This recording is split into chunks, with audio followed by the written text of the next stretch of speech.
नमस्कार। आज हम इतिहास के सबसे मशहूर जहाज के मलबे और उसके पीछे की कड़वी सच्चाइयों का एक गहरा विश्लेषण करने वाले हैं।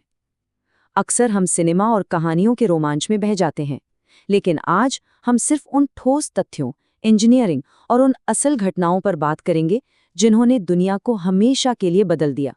ये कोई आम कहानी नहीं है, बल्कि ये इंसानी महत्वाकांक्षा, तकनीक पर हमारे अति आत्मविश्वास और कुदरत की असीम ताकत का एक बहुत बड़ा और सख्त सबक है। तो चलिए शुरू करते हैं।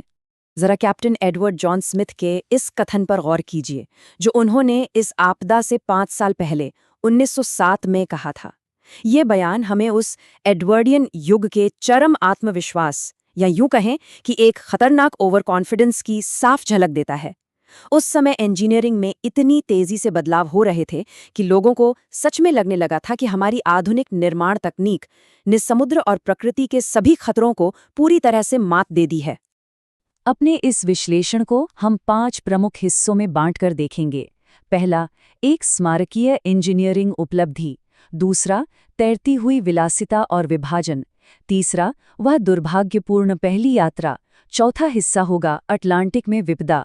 और अंत में हम इसके परिणाम और स्थायी विरासत पर चर्चा करेंगे। तो बिना देरी किए शुरुआत करते हैं हमारे पहले भाग से, एक स्मारकीय इंजीनियरिंग उपलब्धि।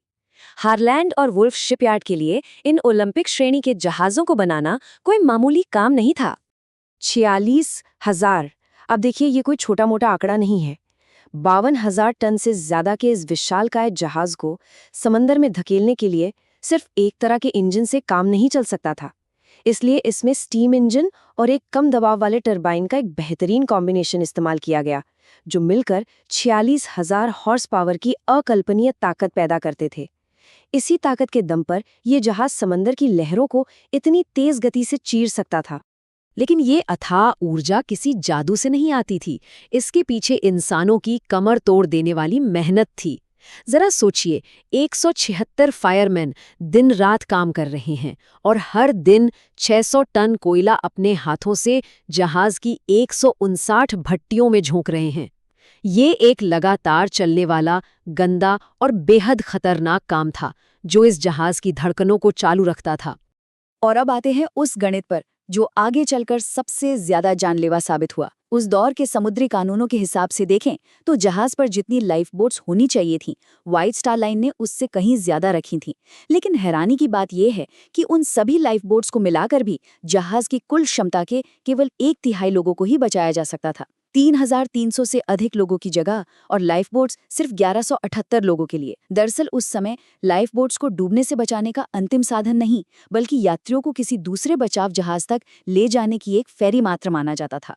इंजन रूम की इस भारी भरकम दुनिया से बाहर निकलते हैं और बात करते हैं हमारे दूसरे भाग की, तैरती हुई विलासिता और विभाजन। मशीनरी के अलावा ये जहाज असल में एक चलते फिरते आलीशान होटल की तरह डिजाइन किया गया था। मतलब, अगर आप इसकी प्रथम श्रेणी की सुविधाओं को देखें तो ये किसी चमत्कार से कम नहीं था। 7 फुट गहरा खारे पानी का स्विमिंग पूल, मालिश और स्टीम रूम के साथ एक पूरा विक्टोरियन शैली का तुर्की बाथ कॉम्प्लेक्स, पेरिस के स्टाइल का एक शानदार कैफे, एक स्क्वॉश कोर्ट और उस समय की सबसे बेहतरीन मशीनों से लैस एक जिम। इसका पूरा मकसद यही था कि यात्री भूल ही जाएं कि वे एक जहाज पर हैं। उन्हें बिल्कुल रिट्स जैसे किसी हाई क्लास होटल का अनुभव मिलना चाहिए था। लेकिन ये विलासिता मुफ्त नहीं थी, और ये जहाज पर मौजूद उस भारी आर्थिक और वर्गीय खाई को साफ दिखाती है। फर्स्ट क्लास के एक स्वीट की कीमत उस समय लगभग 870 पाउंड तक थी। आज के हिसाब से अगर इसकी तुलना करें तो ये एक छोटी सी संपत्ति है, लगभग 86,000 पाउंड। वहीं दूसरी तरफ थर्ड क्लास का किराया मात्र 7 पाउंड के आसपास था, जिसमें सैकड़ों प्रवासी एक नए जीवन की उम्मीद में सफर कर रहे थे। एक ही जहाज पर 2 बिल्कुल अलग दुनियाएं बसती थी। और यही सब हमें ले जाता है हमारे तीसरे भाग की तरफ, वो दुर्भाग्यपूर्ण पहली यात्रा। अप्रैल 1912 में जब ये सफ़र शुरू हुआ तो जहाज पर सवार हर इंसान के अंदर एक गजब का उत्साह और खुद के अजेय होने का एहसास था। शुरुआत में सब कुछ एकदम सही चल रहा था। 10 अप्रैल को साउथहैम्पटन से निकलने और फिर आइलैंड के क्वींसटाउन से रवाना होने के बाद मौसम काफ़ी साफ था। लेकिन फिर 14 अप्रैल की शाम को न्यूफाउंडलैंड के ग्रैंड बैंक्स के पास जहाज एक ठंडे मौसम के मोर्चे में प्रवेश कर गया। और यहीं से परिस्थितियां एक अदृश्य और भयानक खतरे की ओर मुड़ने लगी। इस दौरान आसपास तैरती बर्फ की कई चेतावनियां मिली, लेकिन मानक समुद्री नियमों के नाम पर जहाज की गति कम नहीं की गई। सबसे बड़ी चूक तब हुई जब पास ही खड़े जहाज SS कैलिफोर्नियन से एक सीधा संदेश आया, हम बर्फ से घिरे होने के कारण रुक गए हैं। लेकिन काम के बोझ तले दबे और यात्रियों के संदेश भेज कर थके हुए वायरलेस ऑपरेटरों ने इस बेहद महत्वपूर्ण चेतावनी को ये कहकर दरकिनार कर दिया कि वो व्यस्त हैं। चलिए अब देखते हैं कि इन छोटी छोटी लापरवाहियों ने कैसे एक बहुत बड़ी तबाही का रूप ले लिया। हमारा चौथा भाग, अटलांटिक में विपदा। 14 अप्रैल की रात आसमान बिल्कुल साफ था, हवा शांत थी और तारे चमक रहे थे। देखिए चीजें कितनी तेजी से बिगड़ी। रात 11:40 पर एक विशाल हिमखंड से वो जानलेवा टक्कर हुई। ये टक्कर सीधे सामने से नहीं हुई थी, बल्कि इसने जहाज के हल की स्टील प्लेटों को साइड से मोड़ दिया, जिससे 5 कंपार्टमेंट एक साथ टूट गए। रात 2:10 पर डूबने की रफ्तार अचानक बहुत तेज हो गई और ठीक 2:20 तक अपने ही वजन के अत्यधिक दबाव के कारण जहाज 2 टुकड़ों में टूटकर समंदर की गहराइयों में समा गया।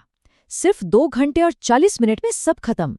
और इस दुर्घटना की असली क्रूरता इस नंबर में छिपी है, -2। ये उस रात पानी का तापमान था, -2 डिग्री सेल्सियस। क्योंकि अधिकारियों को इस तरह की स्थिति का कोई खास प्रशिक्षण नहीं मिला था, उन्होंने अफरा तफरी में लाइफ बोट्स को आधा खाली ही पानी में उतार दिया। इसका नतीजा ये हुआ कि सैकड़ों यात्रियों को इस जमा देने वाले पानी में गिरना पड़ा और उनमें से ज्यादातर की मौत डूबने से नहीं, बल्कि कुछ ही मिनटों में हाइपोथर्मिया से जम जाने के कारण हुई। बचने वालों का ये कच्चा डेटा आपको अंदर तक झकझोर सकता है। महिलाओं और बच्चों को पहले बचाने का जो नियम था वो लागू तो हुआ, लेकिन उसमें भी जहाज पर मौजूद वर्गीय विभाजन साफ दिखा। प्रथम श्रेणी की 97% महिलाएं सुरक्षित बच गईं, जबकि तृतीय श्रेणी के केवल 13% पुरुष ही जीवित बच पाए। ये आंकड़े बहुत स्पष्ट रूप से बताते हैं कि उस रात जीवन रक्षक नौकाओं तक पहुंचने में आपकी टिकट की श्रेणी का क्या महत्व था। इतने बड़े पैमाने पर हुई इस त्रासदी ने पूरी दुनिया को हिलाकर रख दिया।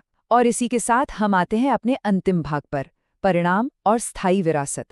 जैसे ही 1500 लोगों के मारे जाने की खबर दुनिया तक पहुंची, अमेरिका और ब्रिटेन दोनों ने तुरंत कठोर जांच बिठा दी। इन जांचों ने एक बात साफ कर दी कि पुराने समुद्री कानून पूरी तरह से अपर्याप्त थे। इसके बाद कई सख्त अंतर्राष्ट्रीय नियम बने। अब हर जहाज पर सभी यात्रियों के लिए लाइफ बोट होना अनिवार्य कर दिया गया। यात्री जहाज़ों पर 24 घंटे रेडियो चालू रखने का नियम बना। लाल रॉकेट को सिर्फ और सिर्फ खतरे के संकेत के तौर पर मान्यता मिली और समंदर में बर्फ पर नजर रखने के लिए इंटरनेशनल आइस पेट्रोल का गठन किया गया। आज हम समंदर में जो सुरक्षित सफर करते हैं, उसकी नींव इसी हादसे के बाद रखी गई थी। इन सब के बावजूद उस विशाल जहाज का मलबा दशकों तक गहरे समंदर के अंधेरे में एक रहस्य बना रहा। आखिरकार 1985 में एक अभियान ने जहाज के बुरी तरह क्षतिग्रस्त हिस्सों को सतह से 12,000 फीट नीचे खोज निकाला। इस खोज ने हमेशा के लिए ये साबित कर दिया कि जहाज पानी के नीचे जाने से पहले ही सतह पर 2 टुकड़ों में बंट गया था। अब इस पूरे विश्लेषण के अंत में एक सवाल है जो हमें खुद से जरूर पूछना चाहिए। आज लोहे को खाने वाले बैक्टीरिया इस नष्ट होते मलबे को इतनी तेजी से खत्म कर रहे हैं कि आने वाले कुछ दशकों में ये शायद सिर्फ जंग का एक ढेर बनकर रह जाएगा। तो ऐसे में मानवता की उस तथाकथित कभी न डूबने वाली महत्वाकांक्षा का अंततः क्या शेष रह जाएगा? क्या ये हमें इस बात का एहसास नहीं कराता कि हमारी सबसे महान उपलब्धियां भी समय और प्रकृति की ताकत के सामने कितनी छोटी हैं? इस गहन विश्लेषण में हमारे साथ जुड़ने के लिए बहुत बहुत धन्यवाद।